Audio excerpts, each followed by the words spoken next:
20 आदमी गिर गया उसके ऊपर, उसका डायबिटीज है, डायबिटीज नील हो गया, हाई प्रेशर भी है। कितना पैसे? 3 घंटा बाद में पुलिस आया, मेघालय से आया।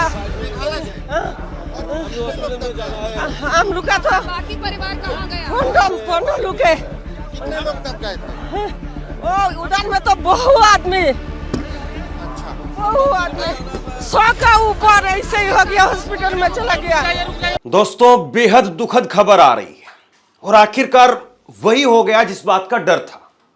लगातार बीते 3-4 दिनों से मैं महाकुंभ पर रोजाना 2-2, 3-3 वीडियो बना रहा हूं और लगातार महाकुंभ को लेकर के एक तरीके से सिस्टम को, सरकार को जगाने की कोशिश थी। और मेरे जैसे ना जाने कितने पत्रकार थे जो लगातार लिख रहे थे कि महाकुंभ के अंदर वीवीआईपी कल्चर बंद होना चाहिए, महाकुंभ के अंदर जो व्यवस्थाएं हैं उनको बेहतर तरीके से और बेहतर तरीके से करने की आवश्यकता है।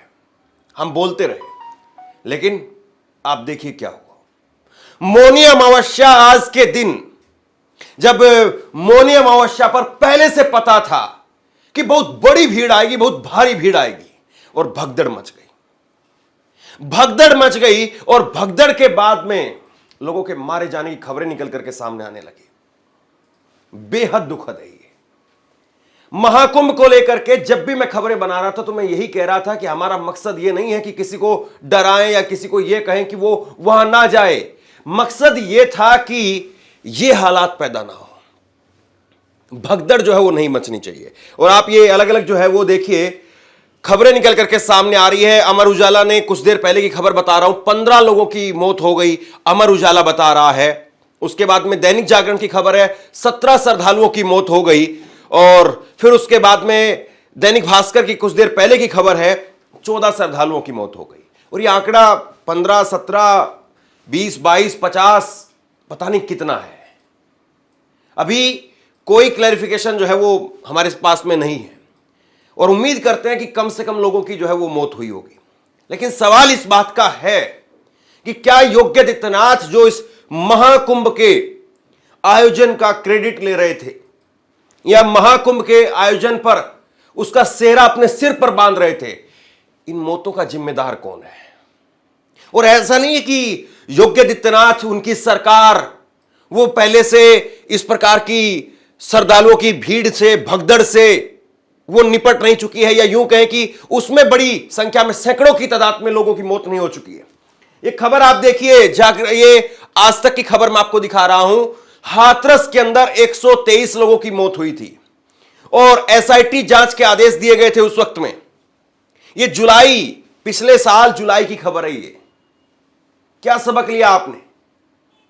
क्या सबक लिया आपने? ये जो कुछ हुआ वो हमारे सर पर, हमारे माथे पर एक कलंक है कि हम अपने समाज में दर्जनों, सैकड़ों लोगों को खो देते हैं। एक ऐसा लाचार, बेबस सिस्टम है हमारे पास में। क्या हुआ भोले बाबा का? कोई बता सकता है? और भोले बाबा कि अगर एक सत्संग में, सिर्फ एक सत्संग के अंदर अगर 123 लोगों की मौत हो गई थी, तो सोचिए ये जो महाकुंभ के अंदर, जहां पर करोड़ों की तादाद में, क्योंकि यहां पर तो सिर्फ 1 लाख के करीब श्रद्धालु बताए गए थे। ये जो भोले बाबा का प्रोग्राम था, यहां पर तो सिर्फ 1 लाख बताए गए थे। यहां महाकुंभ के अंदर तो करोड़ों लोग वो वहां पर कम से कम मौजूद होंगे। मान करके चलिए कि 1 करोड़ के आसपास, 2 करोड़ के आसपास जो हो सकता है संख्या होगी। प्रयागराज के अंदर, प्रयागराज के बाहर, आसपास में क्या तैयारी थी आपकी? क्या कर रहे थे आप? और मैं ऐसे ही हवा में बात नहीं कर रहा हूं। ये देखिए आप, निरंजनी अखाड़ा के महामंडलेश्वर है प्रेमानंद, और वो कह रहे हैं, जरा मेरी बात को नहीं तो उनकी बात को सुन लीजिए, प्रशासन सिर्फ वीआईपी की सेवा में लगा हुआ था। महामंडलेश्वर प्रेमानंद इस बात को कह रहे हैं। और प्रशासन पूरी तरह फेल हो गया है। निकम्मा प्रशासन, सिर्फ तुष्टीकरण की नीति में ये प्रशासन लगा रहा कि कोई भी वीआईपी आए सिर्फ उसकी सेवा में लगा रहा। मैंने देखा कि जो भी वीआईपी यहां आया सिर्फ प्रशासन उसकी जी हजूरी में लगा रहा। इसके अलावा इस प्रशासन को इस कुंभ से कोई मतलब नहीं था, किसी भी व्यवस्था से कोई मतलब नहीं था। और जब 25 बार हम सारे अखाड़े मिलके कह रहे थे कि सेना के हवाले इस कुंभ को कर दीजिए, हमारे देश में सेवाभावी लोगों की कमी नहीं है, अगर ये सेना के हवाले कुंभ हो जाता तो मुझे नहीं लगता कि इतना बड़ा हादसा होता। बहुत दुख है, बहुत दुख है, बहुत दुख। बताइए आप किसकी बात को नहीं मानेंगे? सब चीख चीख करके कह रहे थे कि ये वीवीआईपी कल्चर बंद करिए, एक व्यवस्था तैयार करिए, लेकिन 13 जनवरी से लेकर के 13 जनवरी से और आज 29 जनवरी हो गई, मतलब आप 15-16 दिनों के अंदर भी चलिए मान सकते हैं कि भाई पहला दिन था, दूसरा दिन था, या उम्मीद नहीं थी, या स्ट्रक्चर तैयार नहीं हो पाया था, सब कुछ हो गया था ना, फिर ऐसी तस्वीरें क्यों निकल करके सामने आई? फिर ये हालात निकल करके क्यों सामने आए? क्यों वहां पर लोग चीख रहे हैं? और बहुत सारी फोटो, बहुत सारी वीडियो तो मैं आपको दिखा नहीं पाऊंगा, ये बहुत सारी तस्वीरें तो मैं आपको दिखा नहीं पाऊंगा, आप अंदाजा भी नहीं लगा पाएंगे कि किस तरीके की भीड़ थी वहां पर। ये देखिए जरा एक बार, ये स्क्रीन पर ये फोटो देखिए आप, सोचिए इतनी भारी भीड़, इतनी भारी भीड़, और इतनी भारी भीड़ में क्या प्रॉपर व्यवस्था जो है वो की गई थी? क्या जो पुलिस थी वो प्रॉपर थी वहां पर? अखिलेश यादव का ट्वीट आया है और अखिलेश यादव क्या कह रहे हैं आपकी स्क्रीन पर देखिए। अखिलेश यादव ने ट्वीट करके सीधे जो है वो प्रशासन को, सरकार को वहां पर एक तरीके से जिम्मेदार ठहराया, और उसके बाद में योगी आदित्यनाथ के 3 ट्वीट में आपको दिखाऊंगा, लेकिन पहले अखिलेश यादव क्या कह रहे हैं वो जरा देखिए। महाकुंभ में आए संत समाज और श्रद्धालु में व्यवस्था के प्रति पुनर्विश्वास जगाने के लिए यह आवश्यक है कि उत्तर प्रदेश शासन प्रशासन के स्थान पर महाकुंभ का प्रशासन और प्रबंधन तत्काल सेना को सौंप देना चाहिए। वो कह रहे हैं कि सेना को यहां की व्यवस्था दीजिए, सेना संभालेगी व्यवस्था को। विश्व स्तरीय व्यवस्था के प्रचार करते हुए दावों की सच्चाई अब सबके सामने आ गई है। जो लोग दावा कर रहे थे और मिथ्या प्रचार कर रहे थे, उन्हें इस हादसे में हुए लोगों की मौत की, यानी हत हुए लोगों की नैतिक जिम्मेदारी लेते हुए अपने पद त्याग देना चाहिए। अब कौन अपना पद त्याग देगा? क्या योगी आदित्यनाथ इस्तीफा देंगे? क्या जो पूरे महाकुंभ की व्यवस्था देख रहे मंत्री थे उनका इस्तीफा लिया जाएगा? किसका इस्तीफा होगा? और योगी आदित्यनाथ के 3 ट्वीट में आपको दिखाता हूं, आप जरा देखिए एक के बाद एक 3 ट्वीट। क्या था योगी आदित्यनाथ की तैयारी? मैंने अभी अभी उनकी पूरी टाइमलाइन चेक की है और टाइमलाइन पर मैंने लास्ट के 3 ट्वीट देखे। कल शाम का 9:11 पर 28 जनवरी को क्या ट्वीट कर रहे हैं वो जरा देखिए। सनातन आस्था के महापर्व महाकुंभ 2025 में मौनी अमावस्या के महाव्रत में शामिल होने वाले सभी पूज्य संतों, साधकों और श्रद्धालुओं का हार्दिक अभिनंदन एवं प्रदेशवासियों को मौनी अमावस्या की शुभकामनाएं। इन 3 ट्वीट में जो चीज मैं आपको दिखाना चाहता हूं वो आपको यह दिखाना चाहता हूं कि क्या योगी आदित्यनाथ से पहले से कोई अपील की थी या हादसा होने के बाद अपील की? इस बात को जरा गौर से देखिए। तो ये रात को कल उन्होंने जो ट्वीट किया, हालांकि कल वो दिल्ली में प्रचार कर रहे थे, उनको वहां पर जाकर के व्यवस्था देखनी चाहिए थी। वो दिल्ली में विधानसभा चुनाव के लिए वोट मांगने का काम कर रहे थे, यहां पर रैलियां कर रहे थे दिल्ली में। आगे देखिए, दिव्य भव्य डिजिटल है, दिव्य भव्य और डिजिटल महाकुंभ 2025 में प्रयागराज में अमृत स्नान के महापुण्य को प्राप्त करने के लिए पधारे सभी साधु संत गण और कल्पवासियों और श्रद्धालुओं का हृदय से अभिनंदन। मां गंगा, भगवान भास्कर की कृपा आप सभी पर बनी रहे, सारे देशवासी एकजुट रहें, यही प्रार्थना है। एक भी शब्द यहां पर योगी आदित्यनाथ ने अपनी तरफ से कोई अपील, अपनी तरफ से तैयारियों पर कोई बात यहां पर खर्च नहीं किया। डिजिटल दिव्य और भव्य महाकुंभ बता करके अपना एक तरीके से दिखा रहे हैं कि हमने कितना शानदार आयोजन किया है। इनकी तरफ से कोई अपील नहीं थी कि वहां पर आप जाएं तो अफवाहों पर ध्यान ना दें, वहां पर आप जाएं अगर आपको कोई दिक्कत है तो पुलिस से सीधा बात करें। कोई ऐसी इनकी तरफ से कल रात को, जबकि पता था कि मौनी अमावस्या को क्या होने वाला है, और इसके बाद में जब हादसा हो गया तो सुबह 8 बजे इनका ट्वीट देखिए, आज सुबह 8 बजे का ट्वीट। महाकुंभ 2025 में प्रयागराज में आए सभी श्रद्धालुओं, मां गंगा के जिस घाट के आप समीप हैं वहीं पर स्नान करें। आज इन्होंने वो बात कही जो बात कल कही जानी चाहिए थी। आज योगी आदित्यनाथ क्या कह रहे हैं? वो कह रहे हैं कि आप अगर संगम में आए हैं, अगर आप प्रयागराज में आए हैं, तो जहां पर भी जिस भी घाट के आसपास में आप हैं वहीं से स्नान करें और वहीं से वापस लौट जाए, संगम की तरफ मत जाइए। ये जो जरूरी बात थी कल कही जानी चाहिए थी। कल से इस बात को लेकर के जो है वो माहौल तैयार किया जाना चाहिए था, लेकिन आज ये बात जब श्रद्धालुओं की वहां पर मौत होगी तब कही जा रही है।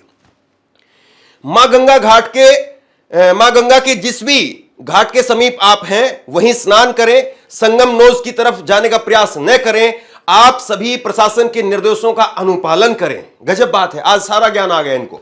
व्यवस्था बनाने में सहयोग करें। संगम के सभी घाटों पर शांतिपूर्वक स्नान हो रहा है, किसी भी अफवाह पर बिल्कुल ध्यान ना दें। ये बातें कल कही जानी चाहिए थी। और इसके बाद में एक और देखिए, आप अभी अभी कुछ देर पहले 10 बजे इन्होंने एक और ट्वीट किया, वो भी दिखा देता हूं आपको। योगी आदित्यनाथ ने फिर बाइट दी है, बाकायदा 8 मिनट की पूरी बाइट दी है। क्या कह रहे हैं उसमें?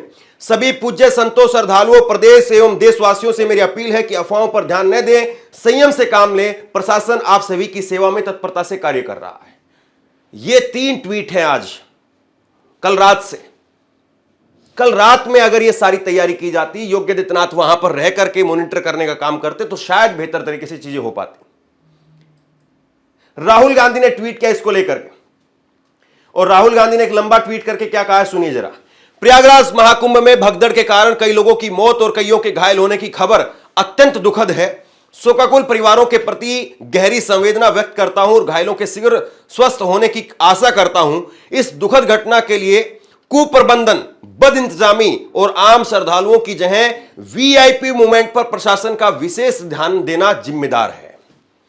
अभी महाकुंभ में काफी समय बचा हुआ है, कई और महास्नान होने हैं। आज जैसी दुखद घटना आगे ना हो, इसके लिए सरकार को व्यवस्था में सुधार करना चाहिए, वीआईपी कल्चर पर लगाम लगानी चाहिए और सरकार को आम श्रद्धालुओं की जरूरतों की पूर्ति के लिए बेहतर इंतजाम करने चाहिए। कांग्रेस कार्यकर्ता और नेताओं से अनुरोध करता हूं कि पीड़ितों की मदद करें। यह राहुल गांधी की तरफ से कहा गया है। अब कोई कहेगा कि भाई इसमें राजनीति हो रही है, कोई कहेगा कि ये हो रहा है, कोई कहेगा वो हो रहा है। मुझे नहीं लगता कि कोई खास राजनीति हो रही है। थोड़ा बहुत तो राजनेता जो है वो अपनी कटाक्ष करेंगे, आलोचना करेंगे, लेकिन सवाल सरकार का है। सवाल इस बात का है, कल भी मैंने आपको बताया था कि एक आदमी अगर महाकुंभ में जा रहा है तो सरकार को दे के आ रहा है कुछ ना कुछ।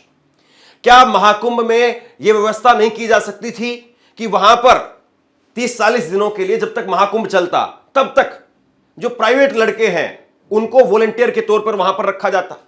भाई यूपी से, बिहार से आप दुनिया भर के जो है वो लड़के ला सकते थे और अकेले यूपी के अंदर आपको करोड़ों बेरोजगार मिल जाएंगे। आप उनको 500 रुपए पर डे के हिसाब से वॉलंटियर के तौर पर लगा सकते थे। उनको एक स्पेशल जो है वो ड्रेस दे देते, 1 महीने के लिए वॉलंटरी के तौर पर आप उनको खड़ा कर देते, उनको बताया जाता कि किधर से श्रद्धालुओं को जाना, किधर से नहीं जाना है, अफवाह फैलेगी तो कैसे करना है, लोगों को कैसे मैनेज करना है। उनकी एक बेसिक ट्रेनिंग करवाते, 1 हफ्ते 10 दिन की ट्रेनिंग हो जाती उनकी, और उसके बाद में उनको वॉलंटियर के तौर पर खड़े कर देते। पुलिस जितनी संख्या में लगी हुई है, क्या वो पर्याप्त है? क्या वॉलंटियर जितनी संख्या में वहां पर लगे हुए हैं, क्या वो पर्याप्त है? ये सवाल जो है वो पूछे जाएंगे। और योगी आदित्यनाथ जब पहले ही एक भगदड़ में जो है वो सैकड़ों से ज्यादा श्रद्धालुओं की मौत को देख चुके हैं, तो क्या उससे कोई सबक नहीं लिया? सवाल इस बात का है। बहरहाल हम लोग उम्मीद करते हैं कि प्रयागराज महाकुंभ में सरकार जागने का काम करेगी, वहां पर व्यवस्थाएं बेहतर तरीके से की जाएगी और जो लोग जिनकी जान गई है उनको उचित मुआवजा भी मिले, क्योंकि वो लोग जाहिर सी बात है वहां पर मरने के लिए तो नहीं गए थे। सोचिए जरा इस बात को। आपके माता पिता, आपके परिवार के लोग, आप खुद किसी भी जगह पर जाते तो मरने के लिए तो नहीं जाते हैं, और अगर वो मरे हैं तो सोचिए फिर जिम्मेदार जो लोग हैं, क्या उन पर आंच नहीं आनी चाहिए?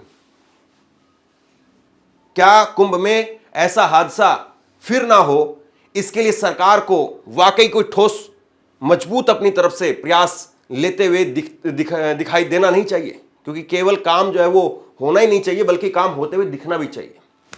शेयर कीजिए इस खबर को, लोगों तक पहुंचाइए, और आप क्या सोचते हैं नीचे कमेंट बॉक्स में लिख करके मुझे जरूर बताइए। बहुत बहुत धन्यवाद।